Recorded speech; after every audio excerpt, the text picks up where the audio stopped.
बड़े बड़े जालिमों ने किया है और उनका हशर भी तुम्हें मालूम होना चाहिए। इंशाअल्लाह वो वक्त आएगा जब खसो खाशात की तरह तुम बहा दिए जाओगे, अखबारों में तुम्हारा नाम तक ना होगा। और अगर कुछ बाकी रहेगा तो क्या रहेगा?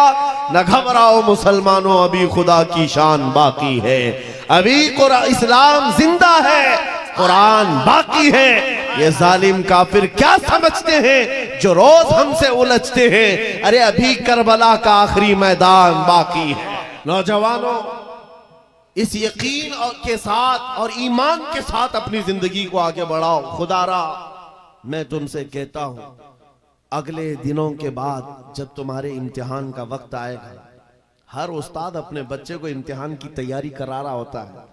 बेटा सवालात ऐसे आएंगे, टाइम इतना होगा, स्क्वाड भी होंगे, चेक करने वाले एग्जाम हॉल में बार बार आएंगे, तुम्हें देखेंगे। उस वक्त तुम खौफ से अपने हाथ में कपकपी नहीं पैदा करना, दिल को जमाना और अपना इम्तिहान मुकम्मल करना। यह हर उस्ताद अपने बच्चों को तरकीन करता रहता है। अजीज़ान गिरामी वक़ार, इस मिंबरे नूर से मैं आपको इस बात की तलकीन करके जाता हूं, इम्तिहान की घड़ी अनकरीब आने वाली है, आपके साथ भी। और जो इम्तिहान तुम्हारा होगा वो इस्तिकामत का इम्तिहान होगा, तुम्हारे ईमान पर जमे रहने का, तुम्हारे डटे रहने का इम्तिहान होगा। देखना बहुत सारे पार्टी बदल लेंगे, बहुत सारे मसलहतों के पर्दों में छुप जाएंगे, बहुत सारे लोग किसी की धोती में पना ले रहे होंगे, कोई किसी की साड़ी में पना ले रहा होगा, लेकिन जो आशिक़ मुस्तफा है वो बढ़ चढ़ करके ये ऐलान कर रहा होगा, अपना सब कुछ गुंबद खजरा कल भी था और मेरे नबी से मेरा रिश्ता कल भी था। और बस इस बात के साथ तुम्हें जमे रहना है, यकीन के साथ, एतमाद के साथ। अज़ीज़ान गिरामी वक़ार, कौन सी ऐसी ताकत है, कौन सी ऐसी कुव्वत है जिसने इस्लाम को खत्म किया या खत्म करने की ताकत रखती है? अल्लाह करीम जल्ल शानुहु खुद कुरान पाक में फरमाता है, युरीदूना लियुत्फिउ नूरल्लाहि बिअफ़वाहिहिम व यअबल्लाहु इल्ला अन युतिम्मा नूरह। अल्लाह फरमाता है, ये जालिम अपने मुंह के फूंकों से इस्लाम के चिराग को बुझाना चाहते हैं और अल्लाह तबारक व तआला इस चिराग को मुकम्मल करके रहेगा। दीन इस्लाम, अभी आप सुन रहे थे, इस्लाम था, इस्लाम है, इसके साथ कुछ नहीं होना है, आपका इम्तिहान होना है। हमारे मरने के बाद अल्लाह ताला इस दीन की हिफाजत के लिए औरों को पैदा करेगा।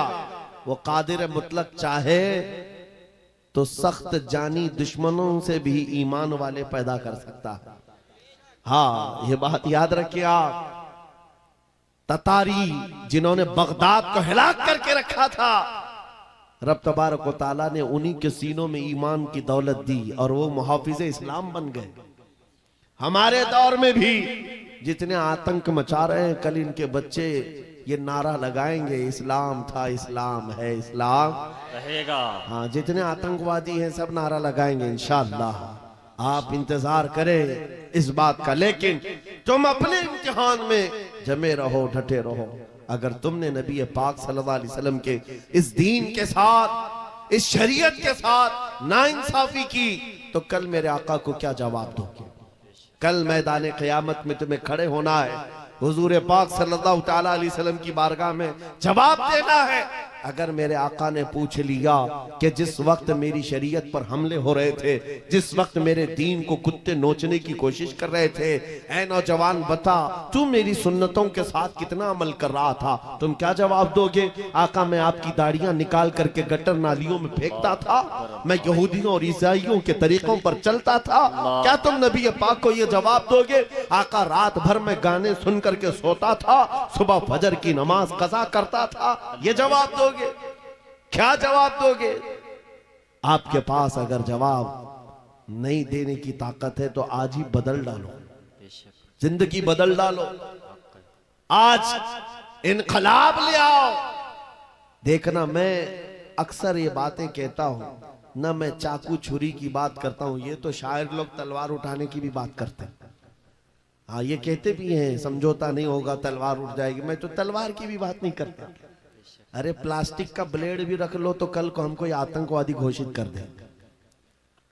बम बारूद बंदूक किसी चीज की बात नहीं करता, सिर्फ इतनी बात करता हूं, नबी पाक के इश्क में मलबूस होकर तुम सिर्फ रास्तों में चलते फिरते रहोगे, तुम्हारी चलत फिरत से कई कीड़े यूं ही मर जाएंगे।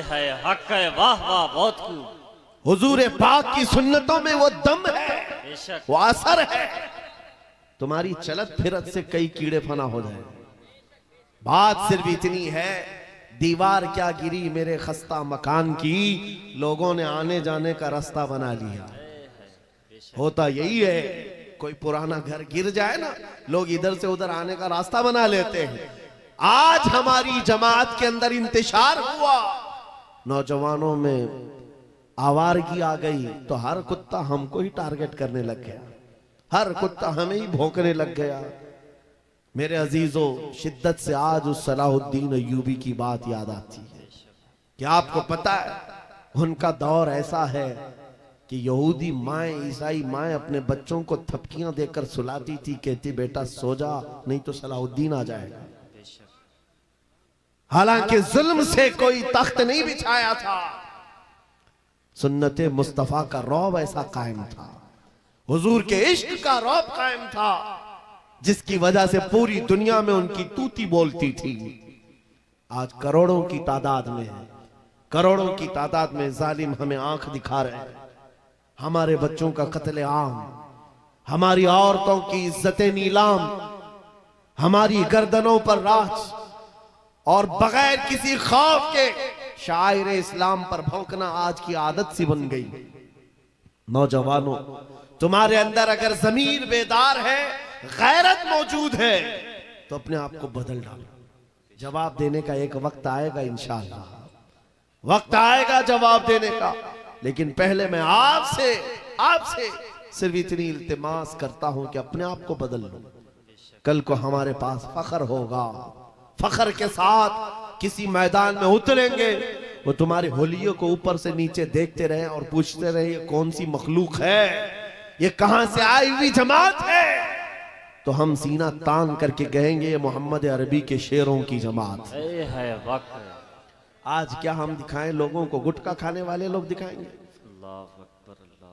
हम नौजवानों को बालियां पहने हुए, हाथों में चूड़ियां पहने हुए, चोटियां डाले हुए, जीन्स फटी हुई, और बालों में दाढ़ियों में डिजाइन किए हुए ये नौजवान ला करके हम खड़ा करेंगे।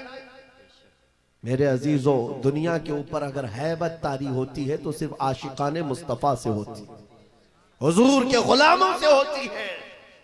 आज से 3 साल पहले पैरों से माजूर एक खादिम हुसैन ललकारता था, व्हील चेयर पर बैठ करके ललकारता था।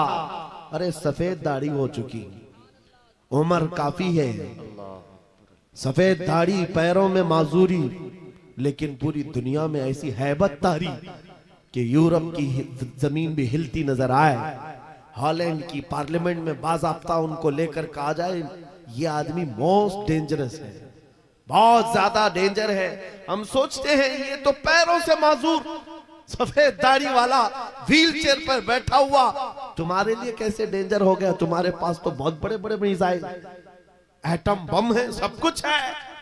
पता ये चला कि रब तबारक व तआला जो हैबत डालता है वो आशिक मुस्तफा की हैबत डालता है, नबी पाक की सुन्नतों पर आमिल। या रसूल अल्लाह, या रसूल अल्लाह।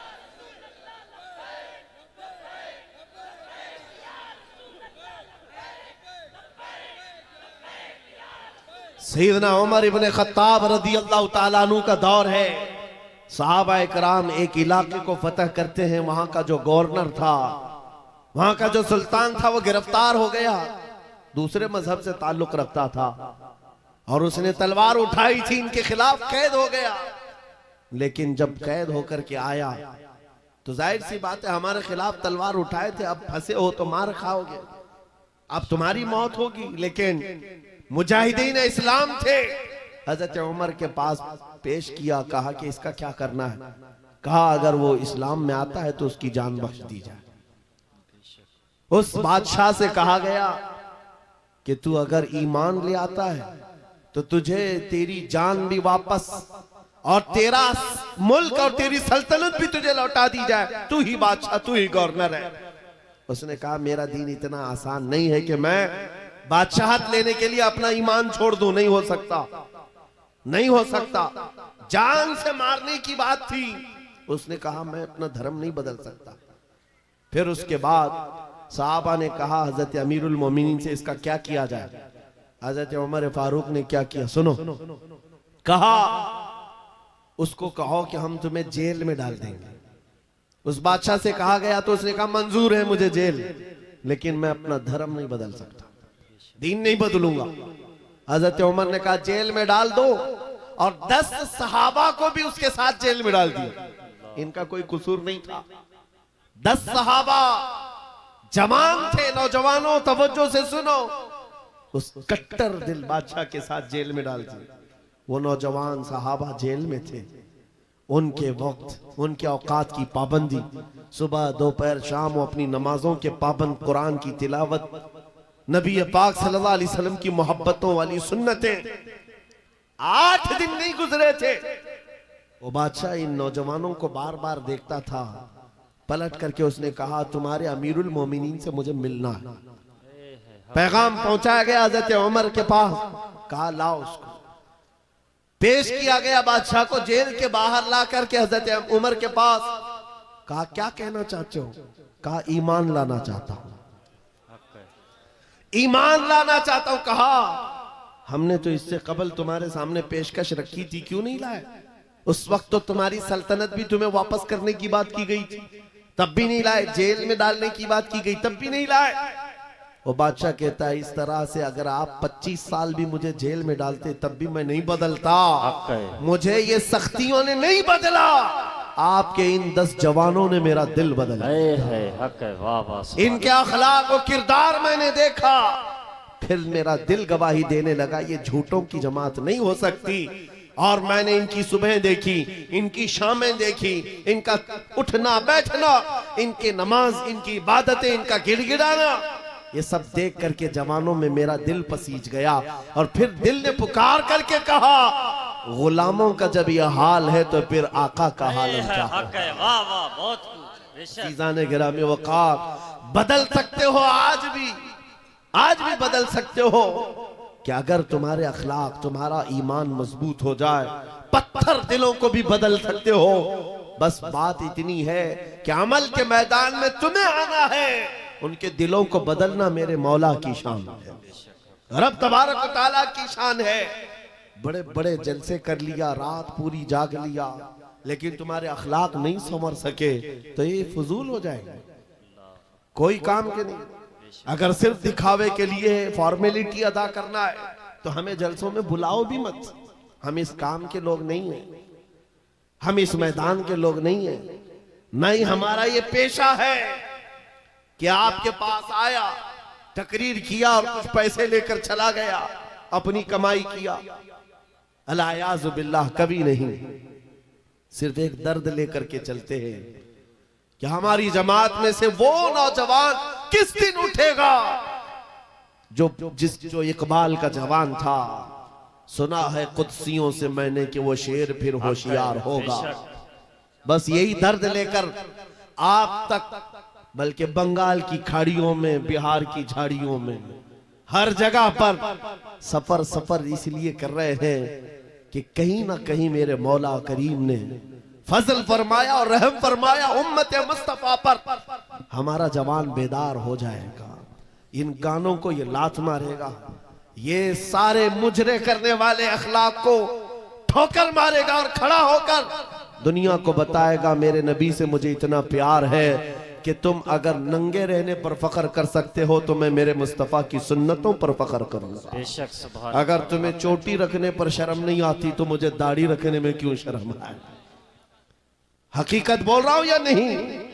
अरे लोग आज तो चड्डी पहन करके निकल रहे हैं, उनको कोई शर्म या उनको कोई हिकारत से नहीं देखता, बल्कि फैशन कहलाया जा रहा है। तुम्हें अगर अपने मुस्तफ़ा करीम से मोहब्बत है, जैसे कि कहते हो जान भी दे देंगे, माल भी दे देंगे, उनके कदमों पर कुर्बान भी हो जाएंगे, जान बाद में देना, गर्दन बाद में देना, पहले अपने अंदर मौजूद खराबियों की कुर्बानी दे दो। अपनी जिंदगियों में मौजूद इन तमाम वाहियात को खत्म करो। आ जाओ मेरे मुस्तफा के गुलाम बन जाओ। बेशक। एक सवाल करता हूं, दिल पर हाथ रख करके और यकीन के साथ मुझे बताओ, अगर कोई तुम्हें हुजूर का गुलाम कहे तो बुरा लगेगा? किसी को बुरा लगेगा? बल्कि मैं तो ये कहता हूं, दुनिया मुझे हुजूर के दरबार का कुत्ता कहकर पुकारे, मेरी जिंदगी की मेराज। बेशक हक है। हमारी सआदत है। हुजूर के दरबार का कुत्ता कहलाना भी हमारे लिए फख्र है। आपको अगर कोई गुलाम कहता है तो एतराज है आपको बुरा लगेगा? बल्कि हुजूर का गुलाम होना ये सबसे बड़ा शरफ है, हक है। सबसे बड़ी सआदत है। बेशक। तो जब आपको दुनिया कोई हुजूर का गुलाम कहे तो बुरा नहीं लगता, तो अमल करने में बुरा क्यों लगता है? पूरे के पूरे गुलाम बन जाओ हुजूर अकरम सल्लल्लाहु तआला अलैहि वसल्लम। नहीं, आप झूठ बोलते हैं। कुछ लोगों की बात कर रहा हूं। हुजूर का गुलाम कहने में बुरा नहीं लगता, टोपी रखने में बुरा लगता है, दाढ़ी रखने में बुरा लगता है, फिर झूठ क्यों बोल रहे हो? हुजूर के गुलाम कहलाने में बुरा नहीं लगता, लेकिन अमल से बार बार दिखाते हो कि नहीं, पसंद नहीं है तुम्हें, पसंद नहीं है। इस्लाम जिंदाबाद का नारा लगाते हो, अपनी बीवियों पर, अपनी बच्चियों पर इस्लाम को क्यों नहीं पसंद करते? इनके दुपट्टे कहां चले जाते हैं? इनको आवारा क्यों छोड़कर रखा है? इनको जिस तरह बेपर्दगी के साथ घुमाते हो और खुशियों से देखते हो, शादी महल में जाकर देखे वहां तो हालात ही बदले हुए हैं, इस्लाम दिखता ही नहीं। तो इस्लाम जिंदाबाद का नारा सिर्फ ये जुबानी है? अपने घरों से तब्दीली ले आओ। इनकलाब तुम्हारे घरों से आएगा। आज तुम दिल महसूस करके बैठे हुए हो कि बड़े बड़े तख्त पर बैठे हुए कुत्ते हमारे लिए भौंक रहे हैं, इस्लाम को मिटाएंगे, मदरसों को मिटाएंगे, मस्जिदों को मिटाएंगे, बुरा लगता है। और उसके बदले में तुम चाहते हो उनका जवाब देने वाला कोई चाहिए। बार बार हमारी मेंबरों से हम उनका जवाब देते रहे। ऐ नौजवानों, जवाब तुम अपने अमल से दो। एक मस्जिद का मीनार क्या गिरता है, हर घर मस्जिद बनना चाहिए। हर घर मस्जिद बन जाए। काश तुम्हारे घरों से अजाने हो, तुम्हारे घरों को मुसल्ला बना दिया जाए। एक बात याद रखो, दुनिया थक जाएगी, एक वक्त आएगा थक जाएगी। कल को देखना इजराइल भी थक चुका होगा मार मार करके। अब आएंगे वो युद्ध विराम करने के लिए कि हम समझौता करेंगे, बस खत्म हो गया। जितने ताकत थी झोंक दिया, मार मार करके थक जाएगी दुनिया। लेकिन हमारी शरीयत का, हमारे दीन का एक मिजाज है, कितने गाजी मारोगे हर घर से गाजी निकले। तुम एक चिराग गुल करोगे, मौला 100 चिराग रोशन करेगा। ये सिलसिला चलता रहेगा। यहां पर भी तुम खौफजदा ना रहो, डर के माहौल में ना जियो। बस मैं तुम्हें ये बात कहने के लिए आया हूं, अगर नबी के गुलाम हो तो पूरी गुलामी करो, पूरी गुलामी करो, फख्र के साथ करो, अपनी दाढ़ियों के साथ, अपने शनाख्त के साथ, अपनी आइडेंटिटी के साथ। आपको क्या लगता है कि कोई हमें नौकरी से निकाल देगा, कोई हमें रिस्क नहीं देगा? माज़अल्लाह, रज़्ज़ाक़ ये लोग नहीं, रज़्ज़ाक़ मेरा रब है, अल्लाह मेरा रज़्ज़ाक़ है। एक छोटी सी कम्युनिटी ने अपनी पहचान बना ली पंजाबियों ने, और वो अपनी आइडेंटिटी को लेकर के चलने लगे और दुनिया पर उन्होंने छाप छोड़ा कि हम जहां रहेंगे अपनी शनाख्त के साथ रहेंगे, समझौता नहीं करेंगे। दुनिया उनको एक्सेप्शन देने लग गई कि हाँ ठीक है, तुम इसके साथ ही जियो। ऐ मोमिनो, तुमने खुद छोड़ दिया अपनी चीजों को। काश उस सहाबी रसूल की बात मैं तुम्हें बताऊं। हजरत नौमान एक सहाबी, एक बादशाह के पास उनको बुलाया गया था, हुजूर के तर्जुमान बन करके गए थे, एम्बेसडर बन करके गए थे। और जब उस बादशाह के पास आए, काफिर बादशाह था, एक सहाबी की बात, उसने कालीन बिछाया। और कैसा कालीन था? रेशम का कालीन था। रेशम का कालीन, बहुत महंगा कालीन। और जो कुर्सी बिछाया वो सोने की कलाई की हुई कुर्सी थी। जब सहाबी रसूल वहां पहुंचे, देखा रेशम का कालीन है, अपनी तलवार से फाड़ दिया, कहा उठाओ इसको, जमीन पर चलूंगा। जमीन पर चलकर आए, कुर्सी देखा सोने की रखी है, ठोकर मारकर गिरा दिया, कहा सादी कुर्सी रखो। बादशाह ने पूछा, इतना एटीट्यूड है तुम्हारे अंदर, इतना गुरूर किस बात का? तुम्हारी इज्जत के लिए ये रेशम का कालीन बिछाया, सोने की कलाई की हुई कुर्सी रखा। उस साहबी ने कहा, बादशाह ये गुरूर नहीं, ये तकब्बुर नहीं है,